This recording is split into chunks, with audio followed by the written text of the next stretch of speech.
How to log in to SafeMoon on iPad.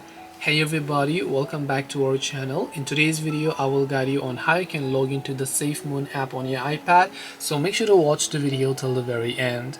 So if you would like to log into the SafeMoon app on your iPad, all you have to do is go ahead and then first of all make sure to launch the SafeMoon application over here.